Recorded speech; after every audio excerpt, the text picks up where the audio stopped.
Welcome to the Tech Egg. Don't get scrambled. Enjoy the video. In this video, I will explain how to make sustainable aviation fuel. Sustainable aviation fuel, or SAF, is a revolutionary alternative to conventional jet fuel, designed to power aircraft with a significantly smaller carbon footprint. It's made from renewable resources, offering a crucial pathway to decarbonize air travel. SAF can reduce life cycle greenhouse gas emissions by up to 80% compared to traditional jet fuel. A key advantage is its seamless compatibility with current aircraft engines and existing airport infrastructure, requiring no modifications.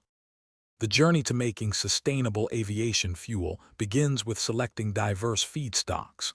These are the raw materials, primarily renewable and waste-derived, that form the foundation of SAF. Common examples include used cooking oil, animal fats, and various agricultural residues like corn stover. Woody biomass and even municipal solid waste can also be transformed. Utilizing these varied sources helps reduce reliance on fossil fuels and repurposes materials that might otherwise go to waste. Several advanced technologies convert these feedstocks into usable sustainable aviation fuel.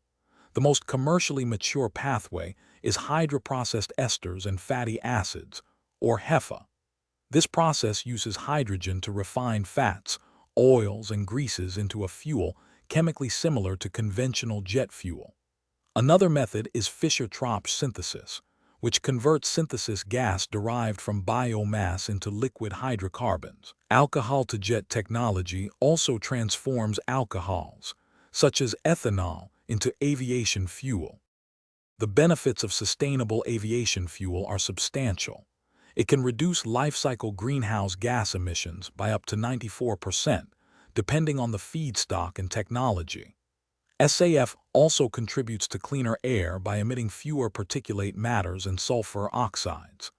This drop-in fuel can be blended with conventional jet fuel, typically up to 50%, without requiring aircraft modifications. SAF is crucial for the aviation industry's goal of achieving net zero carbon emissions.